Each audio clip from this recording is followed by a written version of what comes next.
Krelvax stood among the burning wreckage and tried to understand what had just happened. Smoke rose from dozens of craters across the settlement. Bodies of his fellow Valorian soldiers lay scattered across the ground. The battle was supposed to be simple. The intelligence report said this human colony world called New Haven had only a small population. No military base, no heavy weapons, just farmers and families trying to survive on a distant planet. His commander had been confident. The Valorian Empire had conquered 47 worlds in the last century.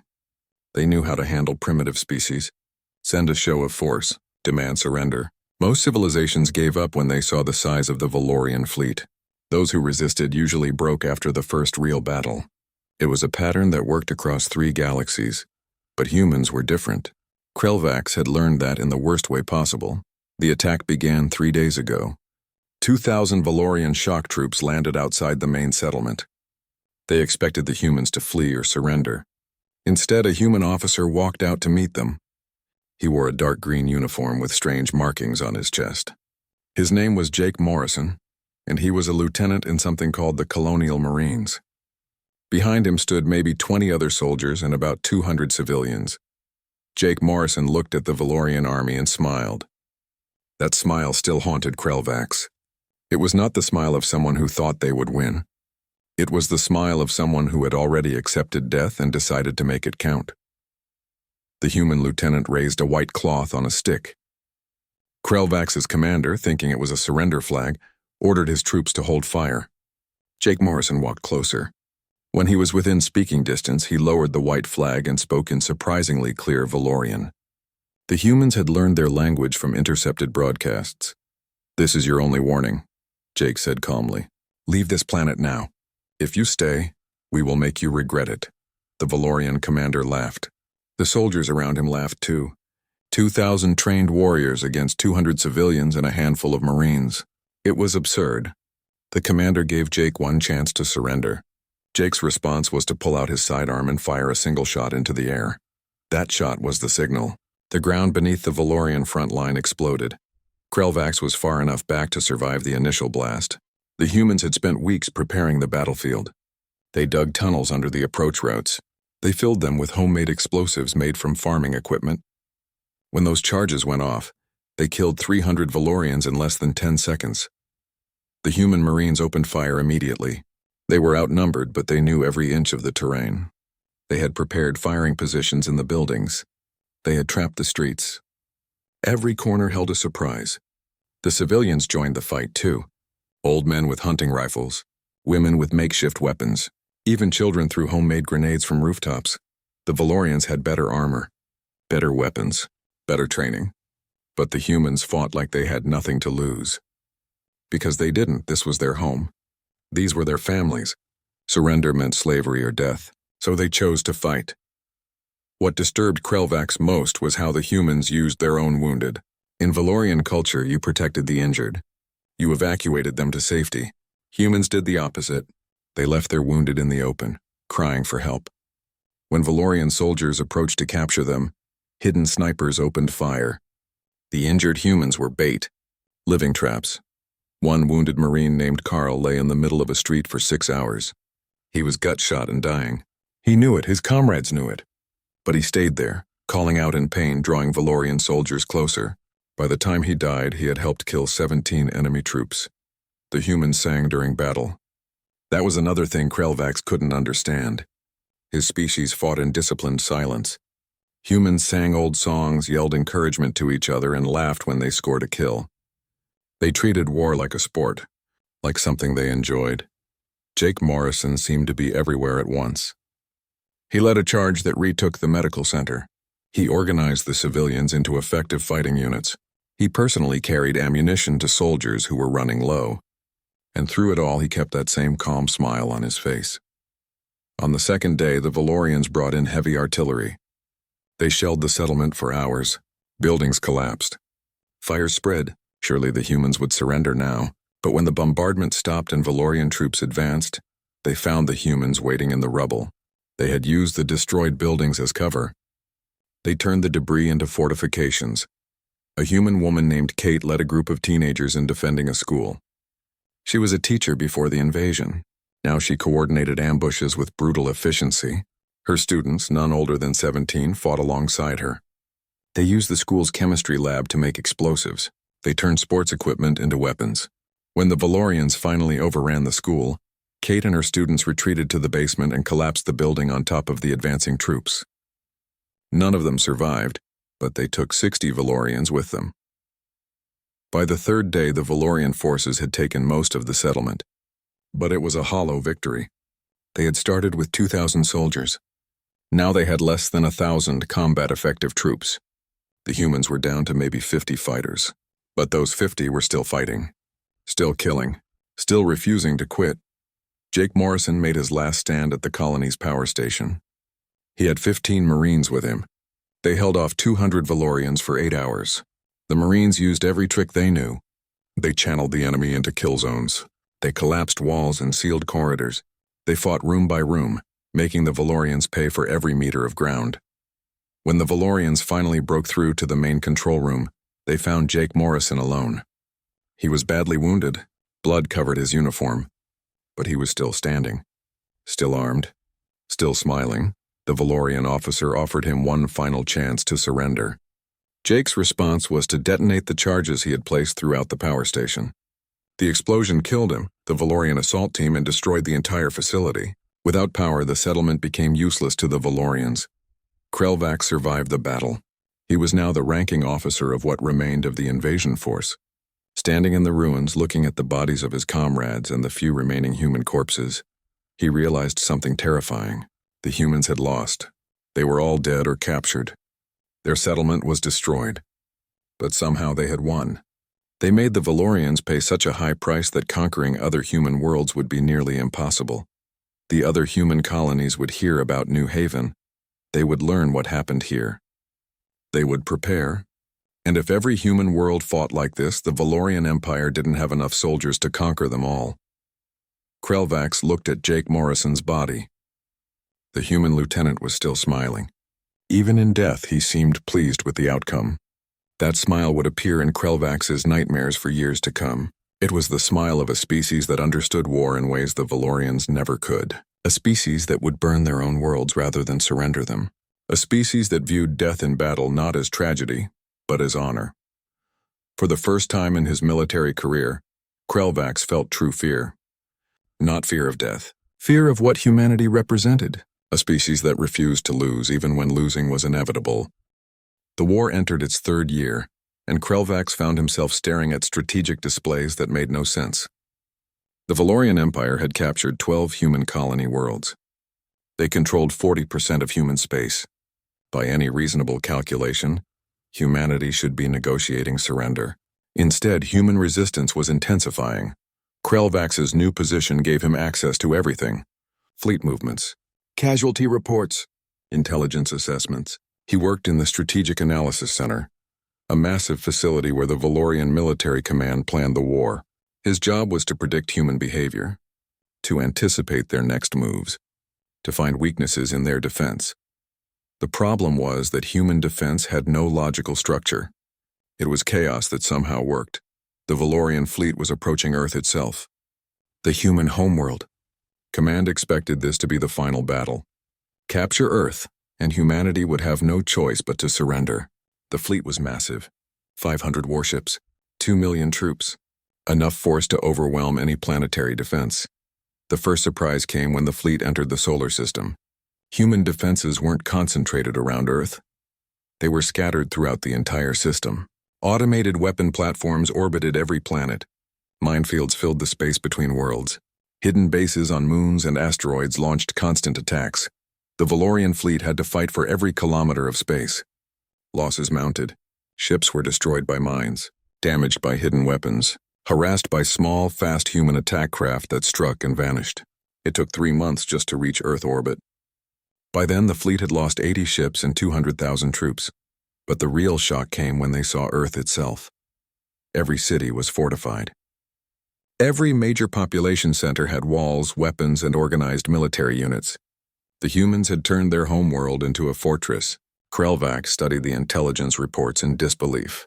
There were weapon emplacements on top of skyscrapers, artillery positions in parks, anti-aircraft batteries in residential areas. The humans had militarized everything. Worse, every human civilian had military training. Earth had mandatory service. Every adult had spent time in the military. They knew how to fight, how to use weapons, how to follow orders. The planet didn't have millions of soldiers. It had billions of potential soldiers. The invasion began in a city called Seattle on the western coast. It was a major port. Capturing it would give the Valorians a strategic foothold. The attack force was 50,000 troops supported by air power and artillery. They expected to take the city in a week. The human commander was Major Kevin Price. He commanded a force of about 12,000 soldiers and maybe 30,000 armed civilians. On paper, the Valorians had every advantage. Better numbers, better equipment, better support. The battle turned into a nightmare. Kevin Price didn't fight like a conventional military commander. He didn't try to hold ground, didn't establish defensive lines. Instead, he turned the entire city into a trap. Every building was rigged with explosives. Every street had ambush points. The humans used the urban terrain like a weapon. Valorian troops would secure a building only to have it collapse on top of them. They would advance down a street and trigger hidden explosives. They would enter underground tunnels and find themselves in kill zones where humans attacked from multiple directions.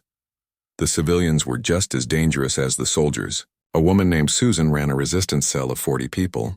They were shopkeepers, teachers, and factory workers. They fought the Valorians using improvised weapons and guerrilla tactics. Susan's cell destroyed 6 Valorian armored vehicles using homemade explosives. They killed or wounded over 200 enemy troops before Susan died defending a school. What horrified Krelvax most was how the humans used their infrastructure. They didn't try to protect their city. They used it as ammunition.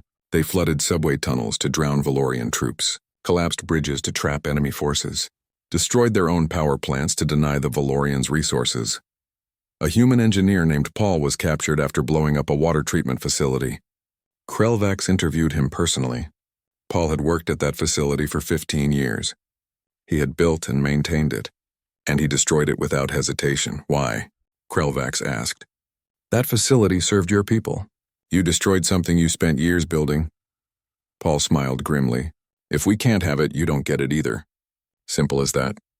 We'll rebuild after you leave. After we leave? Krelvax was confused.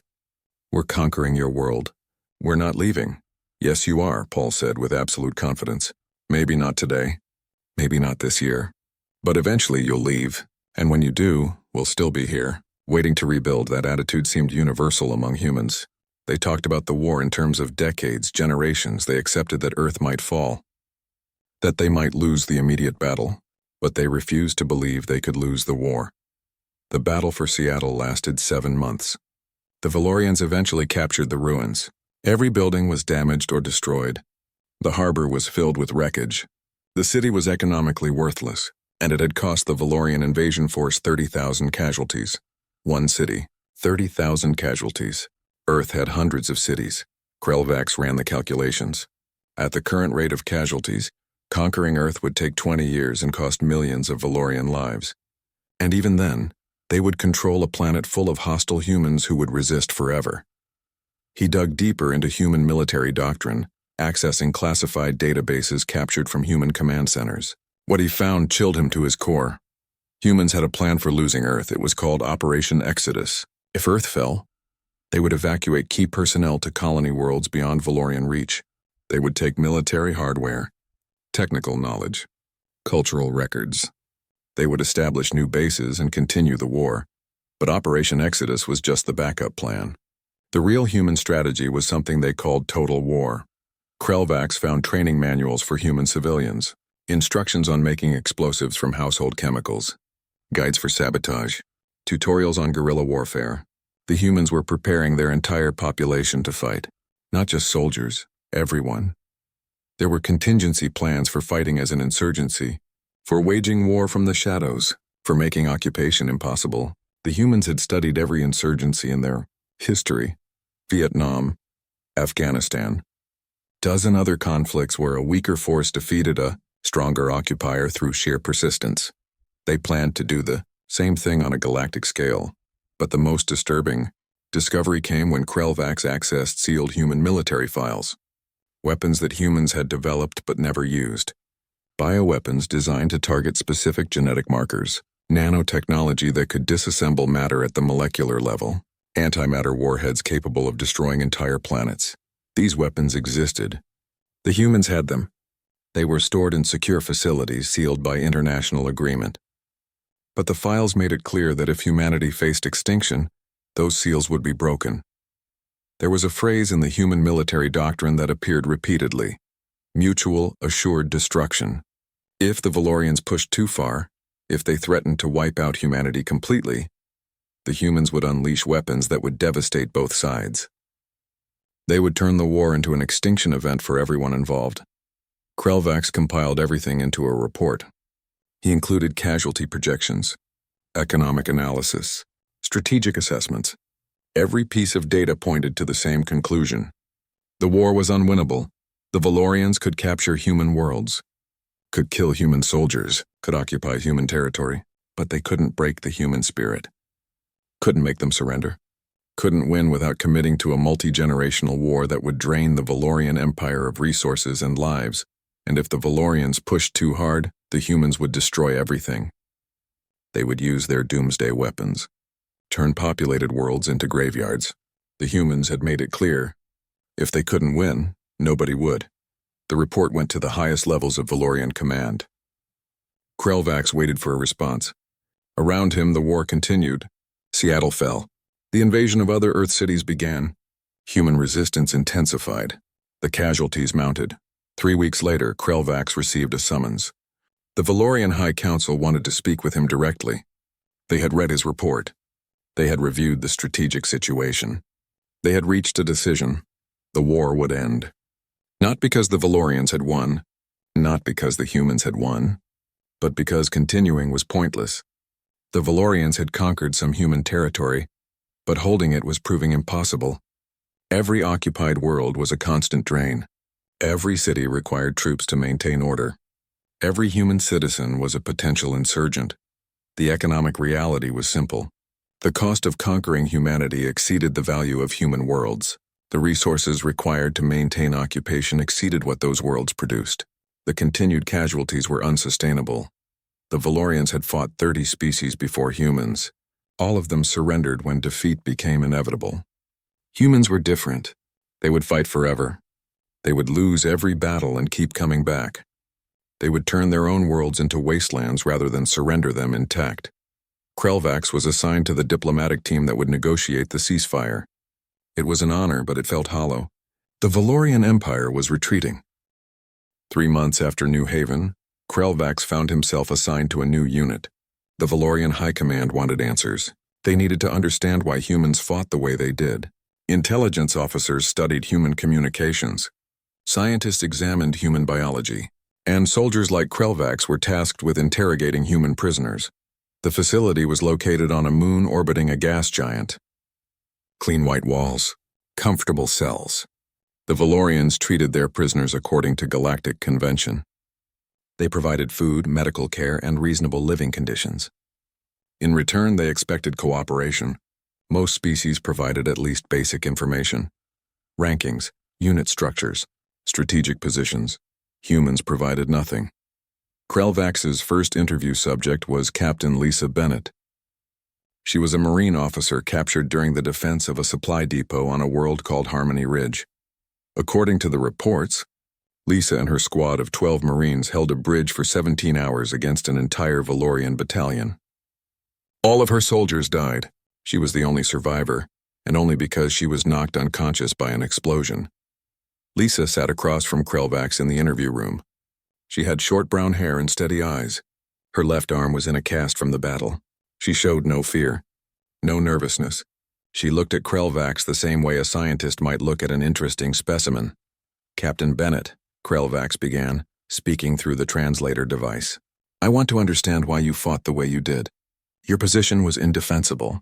You had no chance of winning. Yet you held that bridge until your entire unit was dead. Why?" Lisa smiled. It was a smaller, sadder version of the smile Jake Morrison had worn, because someone had to. The bridge was the only route to the civilian evacuation site. If we let you cross, 2,000 people would have died, so we held it. But you lost all your soldiers, Krelvax said. 12 lives. And you consider this a success? We delayed you for 17 hours, Lisa replied. That gave the civilians time to evacuate. All 2,000 of them got away. 12 lives for 2,000. That's what we call acceptable losses. Acceptable losses. The phrase made no sense to Krelvax. In Valorian military doctrine, you minimized casualties. You withdrew when the cost became too high. You preserved your forces for battles you could win. Humans seemed to calculate differently. Over the following weeks, Krelvax interviewed dozens of human prisoners. Each one told similar stories.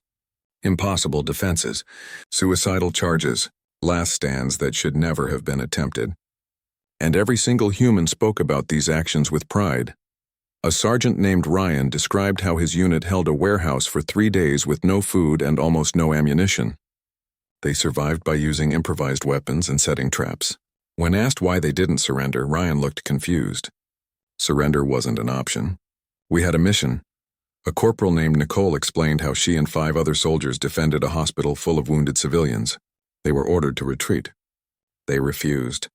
Those people couldn't walk, couldn't fight. Someone had to protect them. So we stayed. All 6 soldiers died, but the hospital held until reinforcements arrived. The interviews revealed patterns. Humans had concepts that didn't exist in other species. Words like sacrifice, duty, and honor.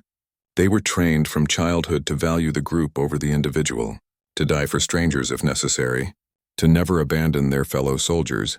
Krelvax expanded his research beyond interviews. He accessed human historical databases that had been captured during raids on their colony worlds. What he found disturbed him more than any battlefield experience.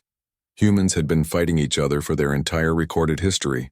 10,000 years of organized warfare. They had developed hundreds of different combat styles, thousands of weapons. They had fought in every environment imaginable. Deserts, jungles, mountains, oceans. Even in the frozen wastelands of their polar regions. Human history was soaked in blood.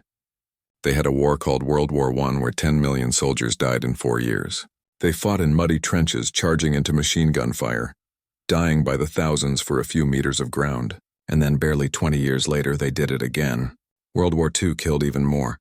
Entire cities burned. Millions of civilians died alongside soldiers. The Valorians had fought wars, but nothing like this. Human conflicts were total, absolute. They mobilized entire populations, turned their economies into war machines, developed weapons designed purely to kill as many people as possible. Krelvax found records of something called the Battle of Stalingrad. Over 2 million casualties in a single city. Humans fought for months in frozen ruins. They ate rats to survive, burned furniture for warmth, and kept fighting. The city was destroyed, but neither side would surrender it. There were wars in jungles where humans fought for years in impossible conditions. Wars in deserts where water was scarce and temperatures reached lethal levels. Wars in mountains where simply breathing was difficult. Humans adapted. They learned. They kept fighting. But what truly amazed Krelvax was that humans documented everything. They studied their own military failures, analyzed their defeats, wrote detailed manuals about tactics and strategy. Every human military academy taught lessons from wars fought centuries ago. They learned from their mistakes and passed that knowledge to the next generation. The Valorian Empire had fought 30 species before encountering humanity. Combined, those 30 species had maybe 2,000 years of military history. Humans had 10,000 years. And unlike other species, humans never stopped fighting. Every generation added to the collective knowledge. Every war refined their understanding of violence. Lisa Bennett helped Krelvax understand this during one of their later interviews. They had developed an odd sort of respect for each other. She knew he wasn't cruel. He knew she wasn't a mindless killer. They were both soldiers trying to understand an enemy. Your people fight for territory, Lisa explained. For resources. For expansion. You have logical reasons for war. Humans fight for those things too. But we also fight for ideas. For freedom. For revenge. For pride. We'll fight over religion or political systems or even just because we don't like each other. That seems wasteful, Krelvax observed. It is, Lisa agreed. We've killed more of our own species than you could ever hope to. But every war taught us something, made us better at fighting. Humans have a saying, what doesn't kill you makes you stronger. We applied that to warfare. Every defeat taught us how to win next time. She leaned forward, her expression serious. Do you know what guerrilla warfare is? We invented dozens of variations. Do you know about combined arms tactics? We've been using those for centuries. Psychological warfare? Humans wrote the manual. We've had so much practice fighting each other that fighting you is just applying old lessons to a new enemy. Krelvax processed this information, so every human soldier carries the accumulated knowledge of 10,000 years of warfare. More or less, Lisa said. Every Marine studies famous battles. We learn from Alexander, Napoleon, Patton, and 100 others. We know what worked and what didn't, and we're always learning, always adapting. That night, Krelvax wrote a report for his superiors. He tried to explain what he had discovered, that humans weren't just tough. They weren't just brave. They were experienced in ways no other species could match. They had refined warfare into something approaching an art form. They understood violence at a fundamental level because they had been practicing it since before they developed space travel. The report concluded with a warning. Fighting humans meant fighting the accumulated military knowledge of their entire civilization. Every tactic the Valorians used, humans had seen before. Every strategy had a counter that humans had developed centuries ago. The Valorians were fighting an enemy that had already fought every war imaginable. 1 month later, Krelvax received a message. The Valorian High Command had read his report. They wanted him to continue his research. But they had a new question. If humans were such experienced warriors, if they understood violence so well, why were they losing the war? Krelvax stared at the message for a long time. Then he looked at the latest casualty reports from the front lines. The Valorians were winning battles, taking territory, capturing worlds, but their losses were staggering. For every human world they conquered, they lost thousands of soldiers. Their fleet was being worn down. Their military strength was bleeding away. The humans were losing individual battles. But they were winning the war of attrition. And they knew it. Every report from the front said the same thing. Humans fought harder as they lost ground. They turned every retreat into a fighting withdrawal. They made the Valorians pay for every victory. Krelvax finally understood. Humans weren't trying to win, not yet. They were trying to make conquest so expensive that the Valorians would give up. It was a strategy born from their long history of warfare. Sometimes you won by simply refusing to lose. He looked at Lisa Bennett's file, thought about her smile, about Jake Morrison's last stand, about all the human soldiers who died with smiles on their faces. They weren't smiling because they were crazy. They were smiling because they knew something the Valorians didn't. They knew that in a war of attrition, the side willing to sacrifice more usually wins, and humans were willing to sacrifice everything. The negotiations took place on a neutral space station operated by the Galactic Commerce Guild. It was neutral territory, far from both Valorian and human space. The station was elegant, designed for diplomatic functions. Quiet meeting rooms, comfortable accommodations, everything carefully arranged to promote peaceful discussion. Krelvax arrived as part of a 12-member Valorian delegation. They had instructions from the High Council.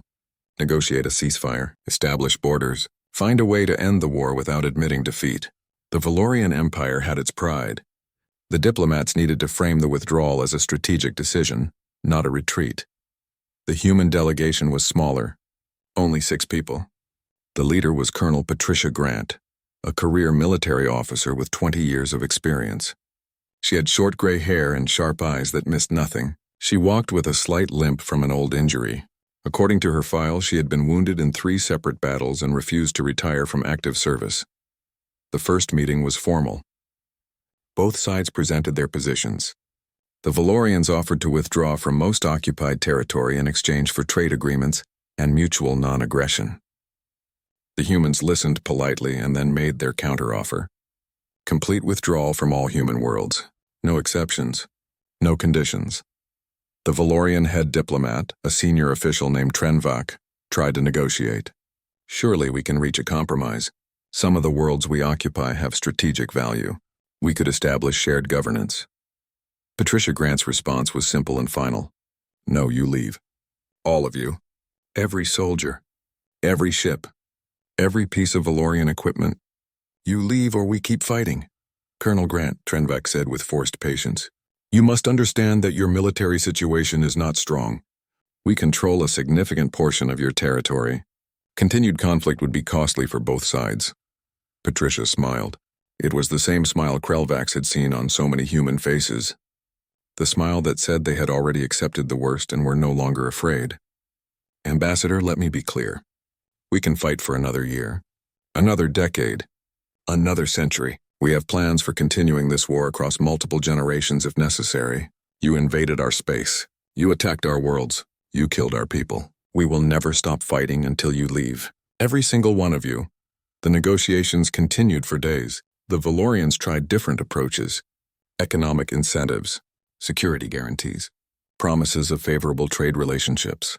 The humans rejected everything that didn't include complete withdrawal. During a break in the formal sessions, Krelvax found himself alone with Patricia Grant in one of the station's observation decks. They stood looking out at the stars in silence for a while. Finally, Patricia spoke. You're the one who wrote the report, the analysis of human military psychology. It wasn't a question. Krelvax nodded. I tried to explain why your people fight the way they do. And did you understand? Patricia asked. Some of it, Krelvax admitted. You have a long history of warfare. You've refined combat into something other species haven't experienced. You're willing to accept casualties that we consider unacceptable. You fight for abstract concepts like honor and freedom. Patricia turned to face him. That's part of it. But you're missing the bigger picture. Then explain it to me, Krelvax said. He genuinely wanted to understand. Patricia was quiet for a moment, gathering her thoughts. Before you invaded, humanity was divided. We have hundreds of different nations, thousands of different cultures. We fought each other constantly. Small wars, economic conflicts, political disagreements. We were wasting our potential on internal struggles. I know, Krelvax said. I studied your history. Then you know that we're really good at killing each other, Patricia continued. We've had thousands of years of practice. We developed weapons specifically designed to kill other humans. We created strategies for fighting people who think like us, who have the same capabilities we do. We made warfare into a science. She paused, looking back out at the stars. When you invaded, you gave us something we hadn't had in a long time. A common enemy. You united humanity in a way we couldn't unite ourselves. Every nation, every culture, every political faction put aside their differences to fight you. You reminded us that we're all human, all one species. Krelvax felt a chill run through him. You're saying we helped you? In a way, yes, Patricia said. The war cost us millions of lives, destroyed dozens of worlds, caused suffering on a scale we hadn't seen in centuries. But it also gave us purpose, made us remember what we're capable of when we work together. She looked at him directly. Do you know what the greatest threat to humanity was before you arrived? Ourselves. We were slowly tearing ourselves apart. Political divisions, economic inequality, resource conflicts. We were headed for another series of civil wars. Maybe even a third world war that would have set us back centuries. And now? Krelvax asked. Now we're united, Patricia said simply. Every human from Earth to the furthest colony knows we're part of something larger. We've remembered that despite our differences, we're all human. We all bleed the same. We all face the same threats. You gave us that gift even if you didn't mean to. The words hit Krelvax harder than any weapon could have. The Valorians hadn't just failed to conquer humanity. They had made humanity stronger, more unified, more dangerous. So you're thanking me, Krelvax said slowly, for invading your worlds, for killing your people. Patricia's expression softened slightly. I'm thanking you for reminding us who we are, for giving us a reason to stop fighting each other and start fighting together. Human history shows that we're at our best when we have a common enemy. You were that enemy, and in fighting you we became something better than we were. The negotiations concluded 2 weeks later. The Valorians agreed to complete withdrawal. They would abandon all occupied human worlds, return all prisoners, pay reparations for the damage caused. In exchange, humanity agreed to a non-aggression pact and established borders that both sides would respect. It was a diplomatic way of saying the Valorians were retreating. Everyone knew it, but the formal language preserved some dignity. On the final day after the treaty was signed, Patricia Grant approached Krelvax one last time. She handed him a data chip. This is for you personally, not for your government, for you. Krelvax took the chip. What is it? Everything we know about you, Patricia said. We did our research too, studied your military career, tracked your movements during the war. We know about New Haven, about your work interviewing prisoners, about your strategic analysis. We know you tried to understand us and, Krelvax asked carefully. And we respect that, Patricia said. You didn't just see us as enemies. You tried to understand why we fought the way we did. Not many of your people did that. Most just saw us as primitives who didn't know when to surrender. You saw deeper, she extended her hand. A human gesture of respect. In another life, we might have been friends. In this one, we were enemies. But I want you to know that I respect you. You're a good soldier, a thoughtful strategist, and I hope you'll use what you learned to make sure this never happens again. Krelvax shook her hand. I don't understand. You're giving me intelligence about your research methods. We're giving you understanding, Patricia corrected. The war is over, we won. But we didn't win because we destroyed you. We won because you realized that continuing was pointless. That's a valuable lesson. We want to make sure it spreads. The delegations departed the next day. The Valorian fleet began its withdrawal from human space. The war was over after 3 years, 2 months, and 17 days of fighting. Official casualty figures were never released, but Krelvax knew the numbers.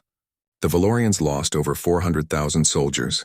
The humans lost millions, but the humans considered it a victory because they survived, because they maintained their independence, because they proved that they couldn't be conquered. Krelvax returned to Valoria and was promoted to the Strategic Planning Council. His first assignment was to write a comprehensive analysis of the human war. The report would be classified. Mandatory reading for all senior military officers. A warning for future generations. He spent 6 months writing it. Drew on everything he had learned. Every interview. Every battle report. Every observation. The report was 2,000 pages long and covered every aspect of human warfare. The conclusion was stark. Humanity was the most dangerous species the Valorian Empire had ever encountered, not because of their technology, not because of their numbers, but because of their psychology. Humans had evolved on a harsh world, developed in constant conflict. They understood violence at a fundamental level. They were willing to sacrifice anything to maintain their freedom, and they would fight for generations if necessary. The report's final section became famous throughout the Valorian military. It was simple, direct, and absolutely serious. Avoid human space. Avoid human conflicts. Never assume you can predict what a human will do when cornered. Humans do not surrender when faced with extinction. They make extinction mutual. They will burn their own worlds before letting them be conquered. They will fight until the last soldier falls. And even then, their civilians will continue the war. The Valorian Empire has fought many species. We have conquered many worlds. But humanity cannot be conquered. Krelvax's new assignment came with a promotion and a headache. The Valorian military command put him in charge of a prisoner of war camp on a captured human colony world. 3,000 human soldiers and civilians were held in the facility. The command expected Krelvax to maintain order, process intelligence, and gradually break the human spirit. They believed that once the humans understood their situation was hopeless, they would cooperate. The command didn't understand humans at all. Krelvax arrived at the camp on a cold morning. The facility was well designed. High walls, guard towers, separate sections for officers, enlisted soldiers, and civilians, clean dormitories, a medical center, recreation areas. By galactic standards, it was one of the better prison camps in the war. His first meeting was with the senior human prisoner. Sergeant Danny Cole was an infantry soldier captured 3 months earlier. He was in his early 30s with short blonde hair and a calm demeanor. When Krelvax introduced himself, Danny shook his hand with a firm grip and a slight smile. "Welcome to Camp 17, Danny said cheerfully. "I'm sure we'll have an interesting time together." That should have been Krelvax's first warning. Within a week, Krelvax discovered that the humans had organized themselves into a military structure inside the camp. Danny Cole ran the organization. He had appointed officers to handle different sections. They maintained discipline among the prisoners, conducted daily exercise routines, even held classes where soldiers taught each other skills. More concerning, they were planning escapes. Krelvax's security team found a tunnel 3 weeks after he arrived. It was sophisticated, properly shored up, concealed under a false floor in one of the dormitories. The tunnel extended 40 meters toward the outer wall. Another 2 weeks and it would have breached the perimeter. Krelvax confronted Danny Cole about the tunnel. The human sergeant didn't deny it. He just smiled and said, "It's our duty to try to escape." "Every soldier knows that. You cannot escape," Krelvax pointed out. "This world is surrounded by our fleet. Even if you reach the surface, where would you go?" "That's not really the point," Danny replied. "The point is to keep trying, to keep fighting, to show you that we won't just sit here and accept capture." Over the following months, Krelvax discovered 4 more tunnels. The humans were relentless. Every time security found one escape route, the prisoners started another. They used stolen tools, improvised equipment. They worked in shifts, hiding the dirt, covering their tracks. They knew most attempts would fail, but they kept trying anyway. What amazed Krelvax was how the humans maintained their physical condition. Valorian prisoners typically became weaker over time. Poor diet, limited exercise, the psychological strain of captivity. But humans seemed to thrive despite the conditions. A human named Gary organized daily training sessions. He was a former military instructor. Under his guidance, the prisoners exercised for hours each day. They ran laps around the compound, did bodyweight exercises, sparred in hand-to-hand combat practice. They maintained their strength and discipline as if they expected to return to combat at any moment. The camp medical officer, a Valorian doctor named Jenka, reported strange findings about human biology. Humans could function on less food than other species. They adapted to poor conditions quickly. Their bodies were incredibly resilient. One incident particularly impressed Krelvax. A human woman named Amy was working in the camp machine shop when an accident occurred. A piece of heavy equipment fell and crushed her right arm below the elbow. The damage was severe. Jenka had to amputate to save her life. Most species would be devastated by such an injury. Amy was back to work within 2 weeks. She had fashioned a crude prosthetic from scrap metal and cloth. It wasn't pretty, but it was functional. She used it to continue her regular duties. She even participated in the daily exercise routines, refusing to let the injury slow her down. When Krelvax asked her how she coped with the loss, Amy shrugged. "It's just an arm. I'm still alive. Still able to fight. I'll deal with it." That attitude seemed common among humans. They accepted injuries that would break other species. A soldier named Victor lost his left eye in the battle that led to his capture. He joked about it, called himself a pirate. He learned to compensate for the lost depth perception and continued to be one of the most active escape planners in the camp. The human pain tolerance was extraordinary. Jenka ran tests to understand it better. Humans had natural pain management systems that other species lacked. They could push through injuries that would incapacitate a Valorian soldier. They seemed to view pain as temporary, ignorable, just another obstacle to overcome. 6 months into his assignment, Krelvax faced the biggest escape attempt yet. Danny Cole had been planning it for months. Over 200 prisoners were involved. They had stolen weapons, prepared supplies, mapped out routes. They coordinated the attempt with precision. The escape began at night. The humans created a diversion in the eastern section of the camp, set fires, started fights, drew the guards' attention. Meanwhile, teams breached 3 different sections of the perimeter simultaneously. The coordination was perfect. Within minutes, 73 prisoners were outside the walls, but Danny Cole wasn't with them. Krelvax found him at the main checkpoint leading out of the camp. Danny had barricaded himself inside the guard station.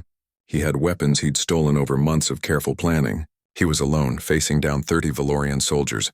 "Cole," Krelvax called out. "Surrender! You cannot win this."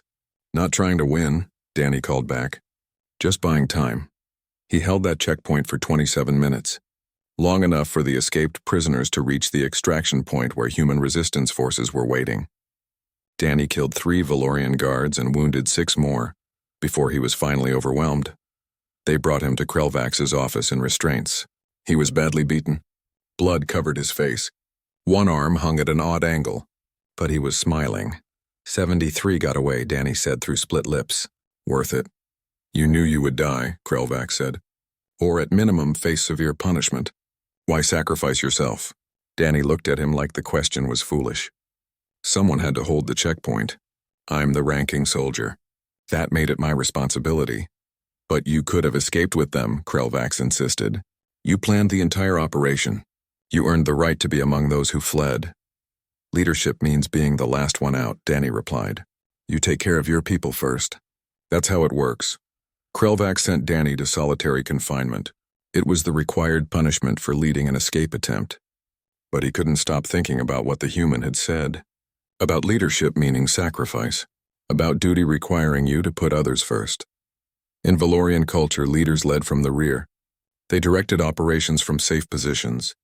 They preserved themselves because their knowledge and experience were valuable. Human leaders seemed to do the opposite. They put themselves in the most dangerous positions, took the biggest risks, died first if necessary. He reviewed files of human officers killed in the war. The casualty rate among human commanders was shockingly high. They led charges, stayed with their troops during retreats, refused to abandon the wounded. Their death rate was actually higher than regular soldiers because they put themselves in harm's way more often. This made no logical sense, but it explained why human soldiers fought so hard. They weren't following orders from distant commanders. They were following leaders who stood beside them. Who would die before asking their soldiers to do something they wouldn't do themselves? 3 months after the escape attempt, Krelvac received orders. The camp was being closed. The war was going badly for the Valorians. They needed to consolidate their forces. The prisoners would be transferred to a facility deeper in Valorian space. During the transfer, Krelvac had a final conversation with Danny Cole. The human sergeant had healed from his injuries. He'd spent his time in solitary confinement exercising, staying sharp, waiting for the next opportunity. You're the strangest species I've ever encountered, Krelvac admitted. You endure what should break you. You sacrifice when any logical being would save themselves. You smile in the face of death. I don't understand it. Danny considered this. Humans have a saying. Pain is temporary. Pride is forever. We'd rather suffer and maintain our dignity than live comfortably as broken people. Does that make sense? Not really, Krelvac said honestly. Danny laughed. Fair enough. Let me try another way. Every human soldier knows they might die. We accept that from the moment we enlist, but we also know that how we die matters. If I die running away, I die a coward. If I die fighting or protecting my people or buying time for others to escape, then I die with honor. And humans value honor more than life. The transport ships arrived the next day. Krelvac watched as the 3,000 human prisoners were loaded aboard. They marched in formation, kept their military bearing. Danny Cole led them, walking with confidence despite the chains on his wrists. As the last transport lifted off, Krelvac filed his report. He documented everything he had learned about human endurance. Their pain tolerance, their refusal to break, their strange concept of honor that made them value sacrifice over survival. The report's conclusion was simple but troubling. Humans couldn't be broken by imprisonment.